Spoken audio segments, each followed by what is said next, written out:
Gloire à Dieu. Vous êtes prêts pour le message de la parole de Dieu? Amen. Gloire à Dieu. On se lève ensemble. Alléluia. Et on va aller directement donc dans les Écritures. Alléluia. Merci Seigneur. Soldats de Jésus-Christ. C'est le message, donc particulièrement d'aujourd'hui, la première partie. Et nous allons aller dans un texte de l'apôtre Paul, qui lui-même était véritablement donc quasiment un général dans l'armée du Seigneur, dans 2 Timothée chapitre 2, 2 Timothée chapitre 2, et nous allons lire particulièrement les 7 premiers versets de ce chapitre. 2 Timothée, chapitre 2, verset 1er.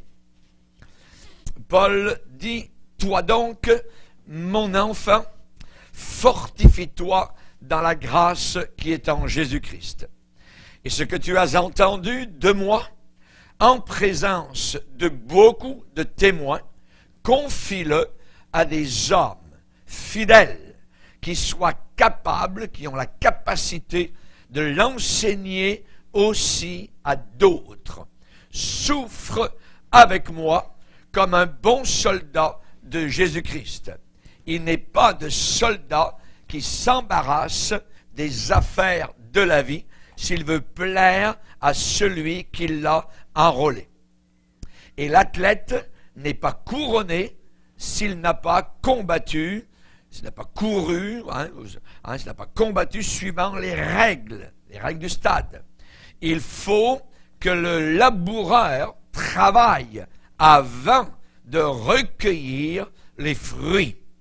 Comprends ce que je dis, car le Seigneur te donnera de l'intelligence en toutes choses. Amen. Seigneur, nous voulons te bénir et te remercier pour ce plat que tu as placé sur ta table ce matin, afin que nous puissions nous nourrir des Écritures.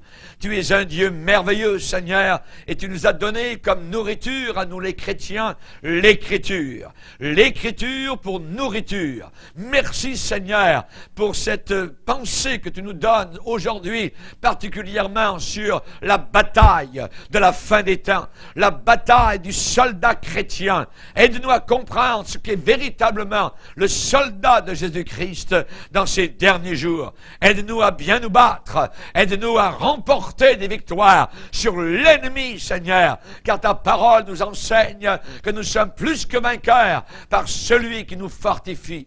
Ta promesse dans les églises de l'Apocalypse, elle est à celui qui vaincra. Aide-nous à faire partie de ces vainqueurs qui mangeront là-haut dans la gloire à l'arbre de vie qui est dans le paradis. Merci Père, dans le nom puissant de Christ Jésus. Amen. Et tout le peuple dit Amen. Amen. On peut s'asseoir, frères et sœurs. Alléluia, gloire au Seigneur. Ce merveilleux message sur, évidemment, les soldats de Jésus-Christ. Et vous savez que l'apôtre Paul vivait dans un monde gréco-romain, un monde où il y avait beaucoup et partout, où les armées romaines étaient omniprésentes et les soldats romains étaient visibles, évidemment. Et ce matin, nous avons placé particulièrement cette image montrant un commandant, alléluia, un officier romain avec ses soldats qui le suivent donc en triomphe.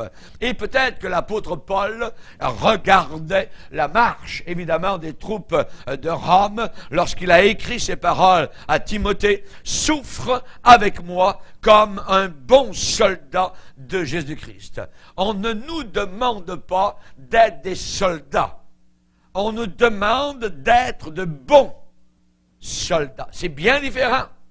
Des soldats, on peut en avoir de toutes sortes, je dirais, de capacités. On nous demande d'être de bons soldats.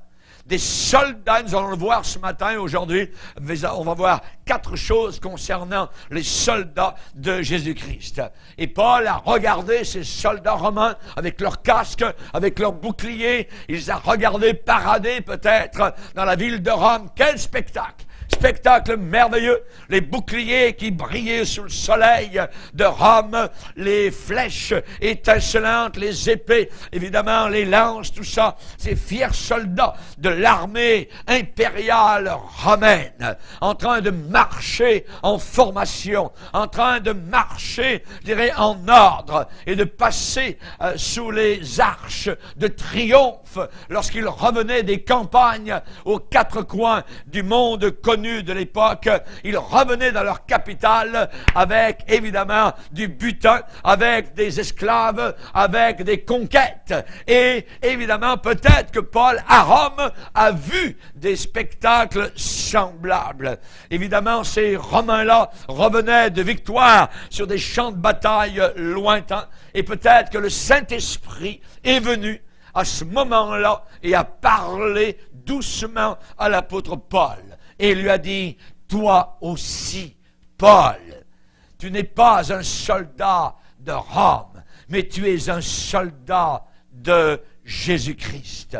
Tu es un soldat dans le régiment de l'infanterie du Calvaire. Amen. Alléluia. Gloire au Seigneur. Soldat de la croix.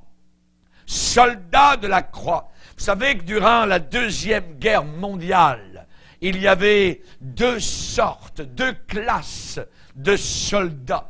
Il y avait premièrement les conscrits, c'est-à-dire vous étiez obligés d'aller rejoindre votre régiment. C'était pas si vous le vouliez ou pas. On ne vous demandait pas votre opinion. Vous receviez une convocation et vous deviez aller rejoindre votre régiment. Vous partiez à la guerre.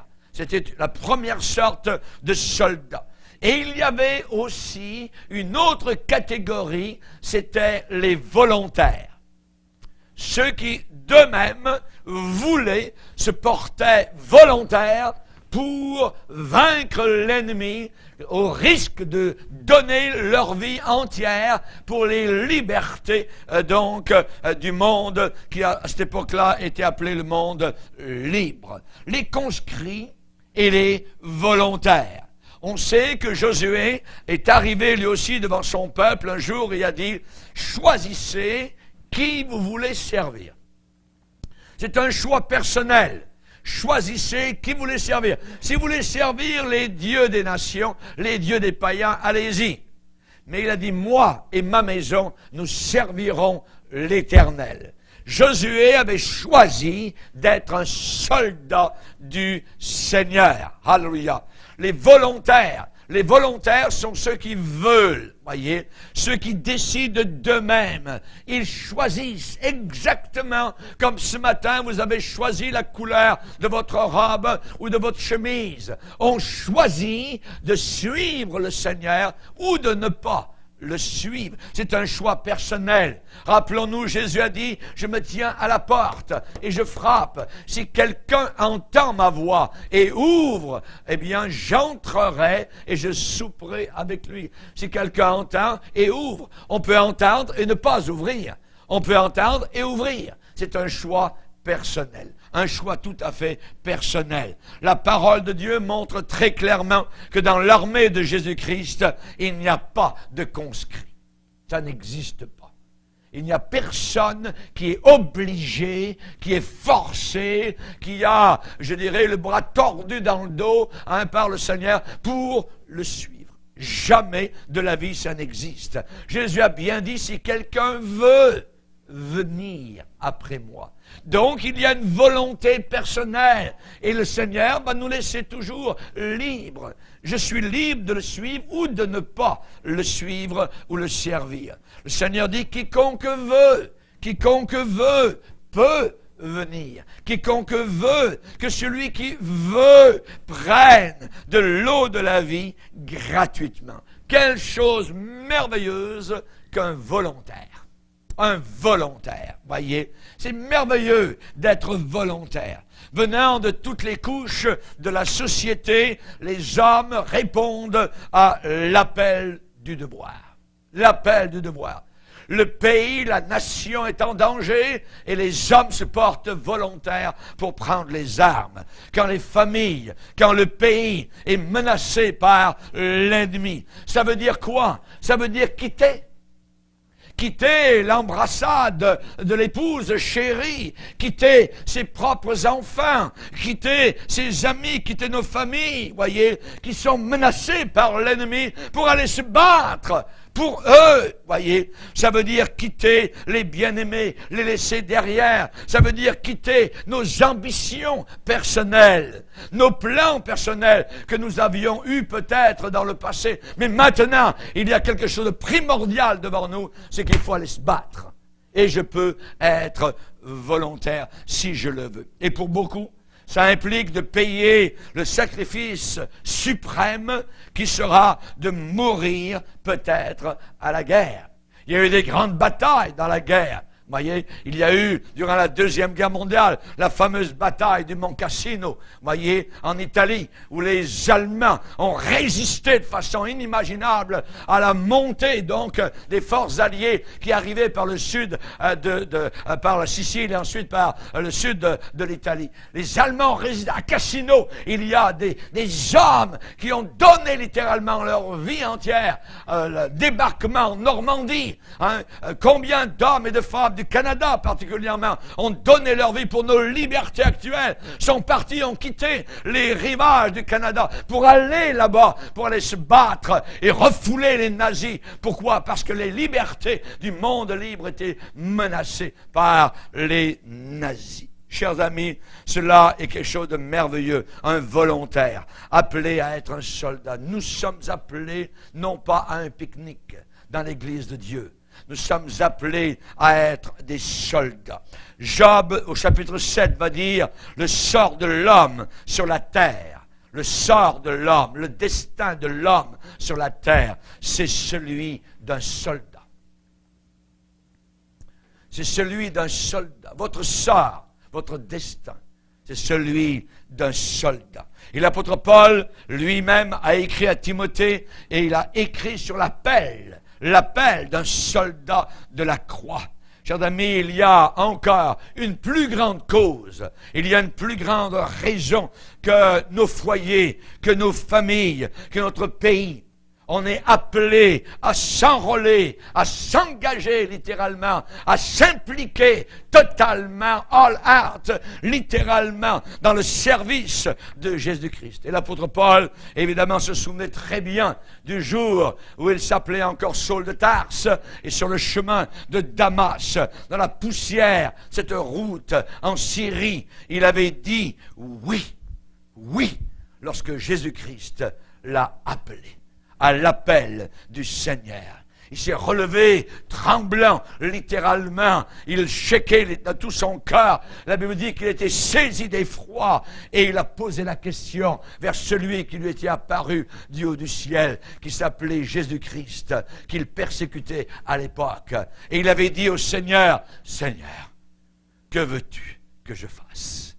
Que veux-tu que je fasse? » C'est là qu'il a été enrôlé. Alors il y a dans l'armée de Jésus-Christ un soldat puissant de la croix de Jésus-Christ. Moi, ça a été au mois de mai 68, dans le Pacifique Sud, sur un dragueur de mine, où j'ai donné ma vie littéralement à Jésus. Et je me rappelle très bien avoir dit au Seigneur, « Seigneur, je veux être utile. Je veux que ma vie soit utile ici-bas sur la terre. » J'étais très conscient, à l'âge de 21 ans, que j'allais mourir un jour. Et j'ai dit, Seigneur, je ne veux pas que ma vie s'écoule comme cela, sans que je ne sois utile. J'ai dit oui. Je me suis engagé dans l'armée du Seigneur Jésus-Christ. Alléluia. Et je n'ai jamais regretté cela. Amen. Jamais. Ça a été la plus belle décision que je n'ai jamais faite de toute ma vie depuis que ma mère m'a mis au monde. Amen. Répondre à l'appel. Répondre à l'appel. Et vous êtes-vous porté volontaire dans l'armée du Seigneur? Et tout autour du monde, aujourd'hui, sur les 5 continents de la terre, il y a des hommes, il y a des femmes, il y a des garçons, il y a des filles qui s'enrôlent littéralement, qui s'engagent pour la cause de Jésus-Christ. Ils l'aiment. Alléluia. Merci Seigneur. Et vous aussi pouvez être un volontaire, un soldat de la croix. Amen. Dans l'armée du Seigneur, il n'y a pas de conscrits. Il n'y a que des volontaires. Alléluia. Merci Seigneur. Et j'aimerais vous parler aujourd'hui de 4 choses sur la vie d'un soldat. Nous chantons dans les cantiques en avant, soldat de Jésus-Christ, sous la bannière ensanglantée de la croix. Avance, combat, lutte, résiste, écrase l'ennemi. Alléluia. Tout d'abord, dans la vie d'un soldat, la première chose qui arrive, c'est un grand changement. Un très grand changement. Voyez, dans la vie d'un soldat. Cette personne passe de civil à militaire. De civil, la personne passe à militaire. Et tous ceux qui ont porté l'uniforme dans les forces armées se souviennent très très bien de ce changement. Et j'aimerais vous dire qu'il y a un changement aussi dans le croyant. Et ce changement est encore plus grand. La Bible dit, si quelqu'un est en Christ, il est une nouvelle création. Les choses anciennes sont passées, et voici que toutes choses sont devenues nouvelles. Nouvelles. L'uniforme est posé sur votre vie. Autrefois, vous étiez ténèbres, mais maintenant, vous êtes lumière dans le Seigneur. Amen. On a revêtu la cuirasse de justice, ou plutôt, nous avons été revêtus par le Seigneur, cette cuirasse de justice qui flamboie sous le soleil céleste, et nous attaquons et nous sommes forts dans le Seigneur. Le grand officier recruteur s'appelle le Saint-Esprit. Le grand officier recruteur pour les volontaires dans l'armée du Seigneur, c'est le Saint-Esprit. Amen. Et le Saint-Esprit nous a parlé. Le Saint-Esprit nous a proposé de nous engager dans l'armée du Seigneur. Le Saint-Esprit a une très forte puissance de persuasion. Amen. Alléluia. Vous allez voir du pays. Engagez-vous! C'est ça que les forces armées canadiennes nous disent, voyez. Hein? Et le Seigneur nous dit encore plus que ça. Vous allez voir le pays de la gloire. Amen. Vous allez voir un jour le pays merveilleux. Il convaincra le monde en ce qui concerne le péché, la justice, le jugement. Alors l'Esprit dit, viens, engage-toi, sois un soldat du Seigneur Jésus-Christ. La personne vient au centre de recrutement qui est le calvaire. La personne vient au calvaire de façon volontaire. Amen. On se rappelle ce gouverneur qui est devant le prédicateur Paul, et Paul parle évidemment de l'éternité. Il parle de l'enfer éternel. Il parle du feu terrible et des grincements de dents. Il parle de la gloire du ciel qui attend les soldats de Jésus-Christ. Et Agrippa dit, Paul, ton grand savoir te fait déraisonner. Ton grand savoir te rend un peu fou, voyez, te fait déraisonner. Voyons donc les morts ressuscitent. Attends, Paul, je sais que tu es intelligent, mais là, voyez, le Saint-Esprit est en train de vouloir convaincre cet homme. Mais Agrippa a fermé sa porte. Agrippa a refusé de s'engager dans l'armée du Seigneur. Chers amis, la personne, premièrement, doit venir au centre de recrutement du calvaire. La personne, ensuite, doit mettre de côté ses vieux vêtements civils. Ces vieux vêtements civils, ces chiffons, voyez, de justice personnelle, doivent être mis de côté. Toute notre justice personnelle, c'est comme un chiffon sale, nous dit la Bible dans le prophète Ésaïe, chapitre 64, verset 5. La personne, soudain, est revêtue de l'uniforme royal du soldat de la croix. La plus belle robe. Quand le fils prodigue est revenu à la maison, le père a dit, revêtez-le revêtez-le de la plus belle robe.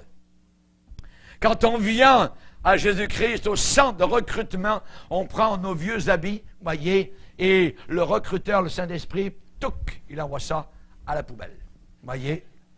Exactement comme Bartimée, après avoir été guéri, alors qu'il s'est engagé à suivre Jésus sur le chemin, ça dit qu'il a jeté son vieux vêtement, tout percé, tout troué, et il suivit Jésus dans le chemin.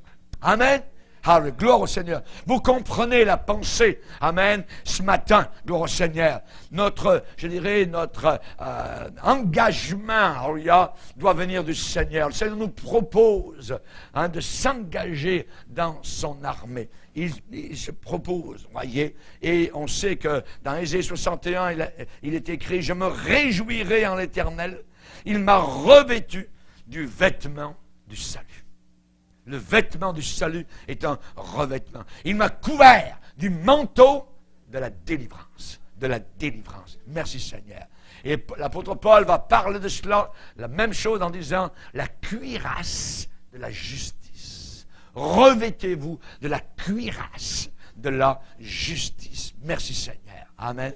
Quel changement. Quel changement. Lorsque le pécheur laisse derrière lui, lorsque le pécheur abandonne, lorsque le pécheur quitte la vieille vie et vient au calvaire, centre de recrutement de l'armée des soldats de la croix. Alléluia. Si quelqu'un est en Christ, il est une nouvelle création, une nouvelle créature. Les choses anciennes sont passées. Voyez, chers amis, merveilleux changement, je naquis de nouveau. Amen. C'est le cantique qui nous dit cela. On doit renoncer à nous-mêmes. On doit quitter. On quitte. Si la personne n'a rien quitté, n'a rien abandonné pour le Seigneur, on peut se poser des questions sur l'efficacité de son salut. La personne est-elle vraiment sauvée? Voyez, Jésus dit, si quelqu'un veut me suivre, qu'il renonce. Il y a une renonciation à avoir pour s'engager, s'enrôler dans l'armée du Seigneur. Les apôtres ont dit, Seigneur, nous avons tout quitté pour te suivre. Nous avons tout quitté. Quelque part, il faut quitter quelque chose pour suivre le Seigneur. Oui. Et le cantique nous dit cela. La voix du Seigneur m'appelle. Prends ta croix. Prends ton instrument de mort. Viens, suis-moi. Je réponds, Sauveur fidèle, me voici. Je suis à toi.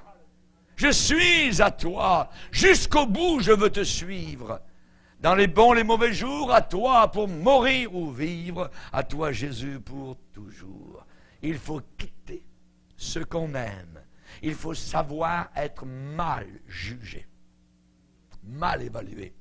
Il faut savoir même endurer l'injure même, les crachats même, et du monde être méprisé. Veux-tu encore t'enrôler? Veux-tu encore suivre le Seigneur? Amen. Oui, perdre sa propre vie. Consentir à n'être rien. N'avoir qu'une seule envie, aimer Jésus, le seul bien. Amen. Chers amis, il y a un grand changement quand nous venons au centre de recrutement. Amen. Les habits civils, c'est terminé. Maintenant, on porte l'uniforme.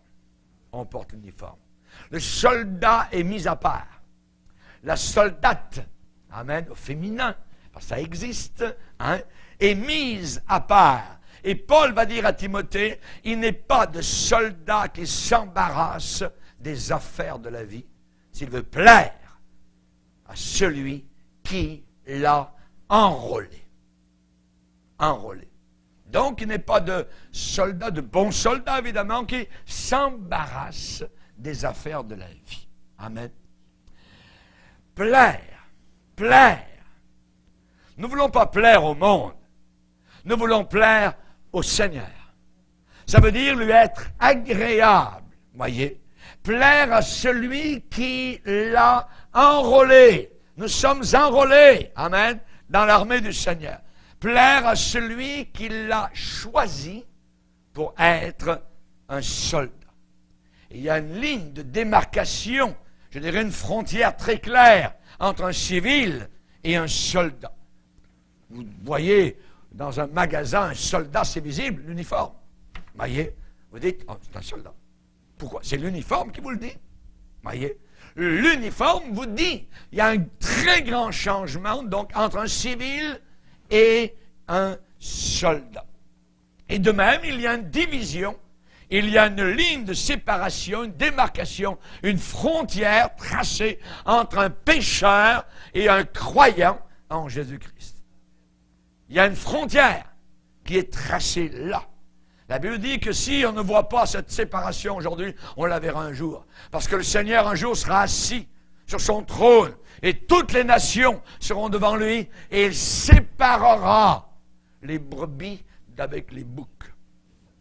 Il séparera l'ivraie d'avec le bon blé. Il séparera, voyez. Et personne ne peut être un soldat efficace s'il s'encombre, s'il s'embarrasse des affaires civiles. Et personne ne peut être un bon soldat de Jésus-Christ, de la croix, être consacré s'il ne se sépare pas lui-même des manières de ce monde, des façons de ce monde, des manières mondaines, voyez, et pécheresses. On ne peut plus faire nos propres désirs dans l'armée. On est commandé, on est sous des ordres et on doit obéir, évidemment, à nos supérieurs. Et dans l'armée du Seigneur, nous avons des ordres. Si vous m'aimez, faites ce que je vous ai commandé. Commandé. On parle d'un commandant, on parle d'ordre. Voyez, le Seigneur ne fait pas des propositions. Il ordonne. Voyez, si vous m'aimez, gardez mes commandements. Mes commandements. Voyez. Donc, ceux qui portent l'uniforme du Seigneur le dimanche et qui, à la sortie de l'église, laissent l'uniforme, le glissent quelque part et prennent ensuite l'uniforme civil. Voyez, ils ne veulent pas être reconnus comme étant des chrétiens. Ces gens-là sont dangereux. Ces gens-là sont des traîtres à la cause commune. Alors, il y a dans le régiment de l'infanterie du Seigneur, ce sont des traîtres. Et en temps de guerre, les traîtres, évidemment, sont passés sur le death row, hein, la chambre de mort. Voyez, on ne joue pas en temps de guerre avec des traîtres. Voyez, attention à ceux qui portent l'uniforme du Seigneur le dimanche et ensuite, toute la semaine, vont porter les couleurs du diable. Les couleurs du diable, voyez. La Bible nous parle que le vrai soldat de Jésus-Christ a été arraché de ce monde, voyez. Arraché. Ce mot est là dans Galates 1er. Ça veut dire déraciné. L'apôtre Pierre, le jour de la Pentecôte, devant la foule à Jérusalem, a dit « Sauvez-vous de cette génération perverse. » Perverse, voyez. Ça veut dire tordue. Sont totalement, je dirais, tordus. Et Paul va dire aux Corinthiens, sortez du milieu d'eux. Quelque part, il faut qu'il y ait une sortie. Quelque part, il faut que je sorte. Je suis dans le monde, mais je n'appartiens plus à ce monde. Je n'ai plus de racines. Mon cœur n'est plus avec eux. J'ai sorti. Oui, je fais mon travail. Oui, je fais mes activités. Mais mon cœur est avec le Seigneur. Je combats. Je monte mes couleurs. Je suis un chrétien. J'aime la Bible. Je parle de Jésus-Christ. Je n'ai pas honte de mon Sauveur. Car si quelqu'un a honte de lui devant les hommes, là-haut dans la gloire, le Père aura honte aussi de ceux qui auront eu honte de son Fils sur cette terre. Sortez du milieu d'eux. Séparez-vous, dit le Seigneur. Ne touchez pas à ce qui est impur, et je vous accueillerai. Je vous recevrai. Amen. Gloire au Seigneur. Jésus a prié le Père en disant, je ne te prie pas de les ôter du monde, mais de les préserver du mal. Du mal. Sanctifie-les, ça veut dire, mets-les à part par ta parole. Par ta parole. J'ai besoin de cette parole. C'est une épée, c'est ma mitrailleuse. Voyez, et je peux vous dire que c'est une épée puissante pour vaincre le diable, pour vaincre le monde, pour vaincre les démons, pour vaincre la convoitise, pour l'attrait de ce monde. Totalement, on le met de côté par la parole de Dieu. Sans la sanctification, personne, nul ne verra le Seigneur. Il faut avoir été mis à part pour aller un jour dans le ciel. Mis à part. Sans la sanctification, on ne pourra pas jouer avec cela. Sortez du milieu d'elle, nous dit l'Apocalypse. Sortez de Babylone, Babel, la confusion, voyez, la grande prostituée, les religions mondaines. Sortez ces églises qui ne croient plus à l'enfer, qui ne prêchent plus contre le péché, comme Joel Osteen, qui peut avoir des dizaines de milliers de personnes devant lui et il ne veut jamais prêcher contre le péché, jamais prêcher pour l'enfer éternel, pour avertir ces gens-là. Non! Ces gens-là sont des apostats. Ces gens-là ne font pas droit à la parole de Dieu, à la justesse du Seigneur. C'est dangereux d'être assis devant des flatteries, devant des gens qui ne vous disent pas totalement la vérité. Sortez du milieu d'eux. Séparez-vous, dit le Seigneur. Sortez du milieu de Babylone, mon peuple. Pourquoi? Parce que le Seigneur va dire, c'est un repère de démons. C'est une habitation de démons. Et Apocalypse chapitre 17 nous montre évidemment la grande prostituée qui est une religieuse, qui est une religion. Et à l'intérieur de murs religieux, il peut y avoir beaucoup de démons. Beaucoup de démons. Voyez? Vous savez que les anges sont les anges de Dieu parce qu'ils obéissent au Seigneur. Voyez? Ils obéissent à Dieu. Quand Dieu donne un ordre, Gabriel descend pour aller parler à Marie. Voyez? Les anges de Dieu obéissent. Et quand les anges de Dieu n'obéissent plus, ils deviennent des démons. Ils sont devenus des démons. Quand ils n'ont pas voulu obéir au Seigneur, ont résisté à Dieu, l'enfer éternel leur est échu. Voyez, c'est terrible. Donc, sortez du milieu d'elle, Babylone. Vous voyez, cette Babylone, mon peuple, qui est devenu un repère de démons, une habitation de démons. L'œcuménisme diabolique de la fin des temps va amener des milliers, des centaines de milliers de supposés chrétiens vers l'enfer éternel. Rendez-vous compte. Deuxième chose, soldats de Jésus-Christ. Les soldats de Jésus-Christ doivent être forts. Forts. Voyez, il n'y a aucune armée dans ce monde qui n'a de place pour des soldats faibles, maladifs. Voyez, on les renvoie.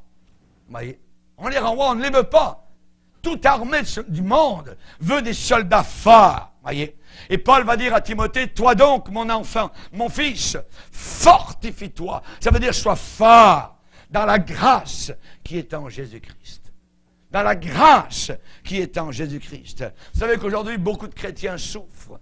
Ils souffrent d'anémie spirituelle. Voyez, ils sont séclés. Voyez, on dirait plutôt des femmelettes que des hommes. La vie chrétienne, le soldat de Christ, à la place de la colonne vertébrale, il doit avoir une colonne d'acier. La vie chrétienne n'est pas faite pour les femmelettes. C'est fait pour des gens costauds, des gens forts, des gens combatifs, des gens qui vont servir le Seigneur tel que la Bible le demande et le réclame. Nourris-toi des paroles de la foi. Nourris-toi des paroles de la foi. Voyez, beaucoup de chrétiens aujourd'hui souffrent de malnutrition dans leur âme. Pourquoi? Parce que souvent, dans les lieux religieux où ils vont, on leur donne tous les dimanches du bonbon. Du bonbon, du bonbon, du bonbon. Quand vous mangez juste des bonbons, qu'est-ce qui se passe? Vous avez trop de sucre dans le sang. Voyez? Et après, c'est les fers giratoires, parce qu'on vous emmène en ambulance à l'hôpital. Ça va très, très mal. Des bonbons, des bonbons. Les gens veulent des bonbons, voyez? Mais ce n'est pas ça qu'on a besoin. On a besoin de vérité, on a besoin de viande, on a besoin de légumes, on a besoin de force. Nourris-toi des paroles de la foi. Nourris-toi des plats spirituels que le Seigneur t'accorde. Amen. Alléluia. Que Dieu soit glorifié. Je ne suis pas ici pour vous dire ce que vous voulez entendre. Je suis ici pour vous dire ce que vous devez entendre. Alléluia, gloire à Dieu. Merci Seigneur. Que Dieu soit glorifié. Merci Seigneur. Et on sait qu'évidemment, quand le peuple d'Israël était dans le désert, qu'est-ce qu'ils ont mangé? Voyez, la manne. Mais cette manne était remplie, je dirais, de puissance, leur donnait de l'énergie pour marcher. Quand Élie était fatigué et qu'à ses pieds, le ciel lui a donné un petit repas, il a marché pendant 40 jours avec un seul repas. Rendez-vous compte! La nourriture du Seigneur. Alléluia, que Dieu soit béni. Et j'avais plus de 44 ans que je marche juste avec un seul livre. Amen, la parole de Dieu. Que Dieu soit glorifié. Merci Seigneur. Smith Wigglesworth, ce grand homme de Dieu, ne lisait qu'un seul livre, la Bible. Il ne lisait pas d'autres livres. Il ne lisait que la Bible. Comment lis-tu la Bible? Veux-tu savoir ton appétit spirituel? Comment lis-tu la Bible? Comment manges-tu la Bible? Tu veux savoir comment tu aimes le Seigneur? Amen. Comment aimes-tu ce livre? Comment aimes-tu ce livre? Tu le lis un petit peu, ça veut dire que tu aimes un petit peu Jésus. Tu le lis beaucoup. Ah, tu aimes beaucoup le Seigneur. Tu le dévores. Ah, tu manges le sang. Alléluia, tu bois le sang de Jésus-Christ. Tu manges la chair de Jésus-Christ. Et tu as la vie éternelle en toi. Que Dieu soit béni. On voit Jérémie, il a résisté ce qu'il a résisté parce qu'il se nourrissait de la parole de Dieu. Il a dit, j'ai dévoré ta parole, Seigneur. Tes paroles ont fait la joie et les délices de mon cœur. Et les délices de mon cœur. Merci, Seigneur. Dieu veut des soldats forts. Pourquoi? Parce qu'à la fin des temps, il va y avoir une famine terrible qui s'en vient. Dans tout le monde religieux, une famine de la parole de Dieu. Dans Amos chapitre 8, verset 1er, Dieu a dit, je vais envoyer à la fin des temps une famine, non pas la faim et la soif du pain ou de l'eau, mais la faim et la soif d'entendre les paroles véritables et véridiques du Dieu Tout-Puissant. Elle sera tellement rare que les gens vont aller aux quatre coins de la terre et ils ne la trouveront pas. Pas moi qui le dis, c'est Amos. Et cette prophétie est en train de s'accomplir actuellement dans notre propre génération. Chers amis, Jésus a regardé ses disciples avant la Pentecôte. Avant la Pentecôte, il les a regardés. Qu'est-ce qu'il a vu? Chers amis, il a vu des gens très faibles. Très faibles. Pierre l'avait renié. Pierre avait abandonné. Alors le Seigneur a promis. Et il a dit, vous recevrez de la puissance. Vous recevrez de la force. Vous recevrez de l'autorité quand le Saint-Esprit viendra sur vous et vous serez mes témoins. Aujourd'hui, on veut premièrement, deuxièmement, troisièmement, on veut suivre ça pour avoir supposément de la force chrétienne. Non, c'est qu'on doit être rempli du Saint-Esprit. On doit chercher Dieu et on doit demander, Seigneur, baptise-moi tout à nouveau du Saint-Esprit. Remplis-moi, immerge-moi de ton Saint-Esprit. On a besoin de cela pour être fort. Vous recevrez. Ça veut dire qu'on ne l'a pas. On va le recevoir. Il faut être au receiving. Voyez? Il faut être à l'endroit où on reçoit. Voyez? Il faut être là. Vous recevrez de la puissance quand le Saint-Esprit viendra sur vous. De la dynamis. Amen. D'où on a tiré dynamite. Que fait le capitaine du salut avec des disciples faibles, avec des disciples frêles, avec des disciples qui sont vacillants? Il est rempli du Saint-Esprit. Il est rempli du Saint-Esprit. Dans la chambre haute, amen, ils ont tous eu une Pentecôte personnelle. Le vent est venu, des bruits d'en haut et non pas de la terre. Voyez, le vent remplit le lieu où ils étaient réunis. Des langues de feu sont venues sur eux. Alléluia. Et ils ont commencé à louer, à bénir Dieu dans ces langues merveilleuses et nouvelles que Dieu leur accordait. On a besoin de cela. On a besoin de cela. Leur peur a disparu.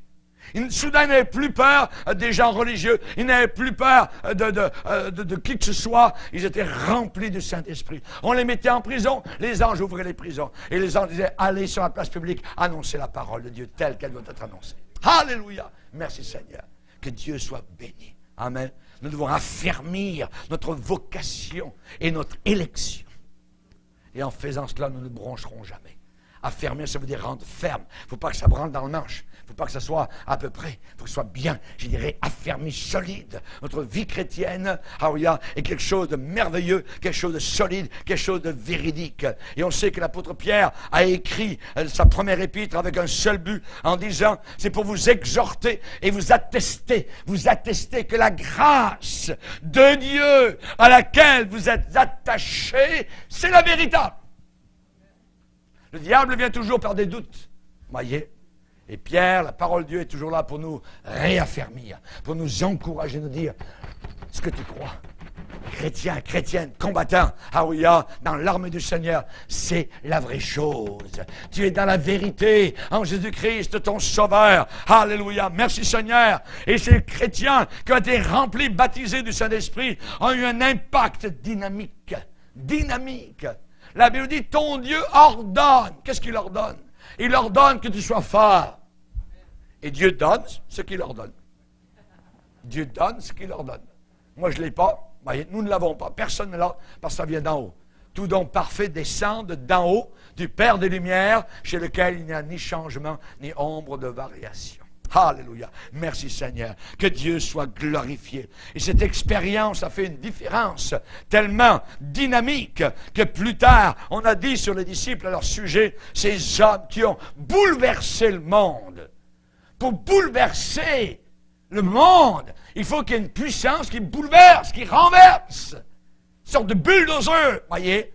Alléluia, qui vraiment met son dessous, voyez. Upside down. Littéralement, les gens, et ils ont dit, comme à la Pentecôte, que devons-nous faire?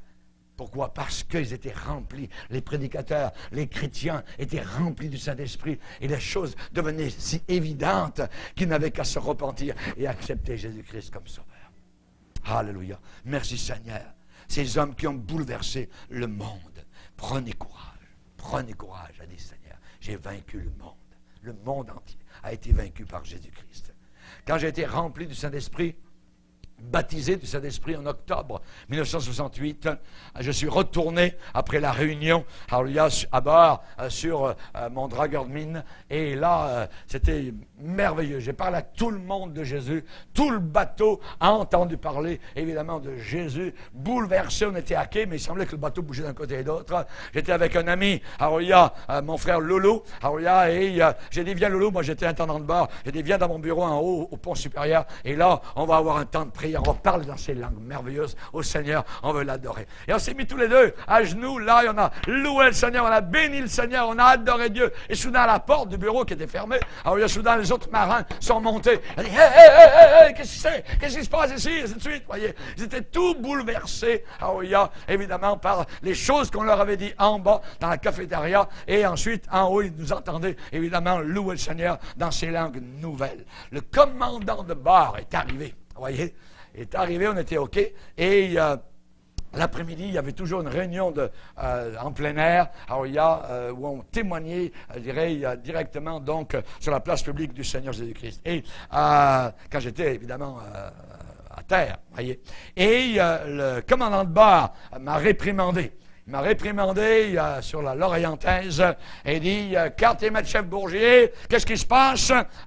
Vous êtes en train de bouleverser le bateau, c'est un beau dimanche, tout ça.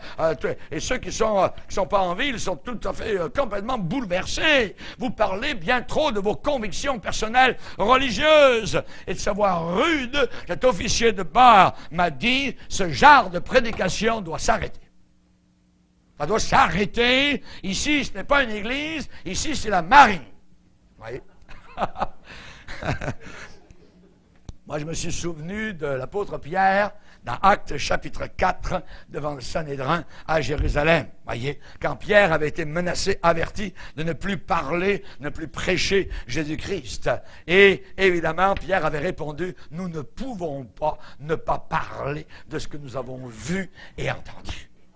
On ne peut pas se la fermer. C'est impossible. Si la bouche est fermée, ça va sortir par les oreilles. Si on ferme les oreilles, ça va sortir par les yeux. Voyez, il faut que le message sorte quelque part. C'est trop merveilleux. Voyez, Jésus-Christ est vivant, c'est le Sauveur. Il est ressuscité. Gloire au Seigneur. Et ensuite, finalement, moi, je suis parti du bateau, j'ai descendu du navire et je suis allé donc pour aller en ville à ma réunion donc de plein air avec les autres chrétiens. Et arrivé à la barrière, évidemment, dans toute base navale, il y a toujours une barrière avant de sortir.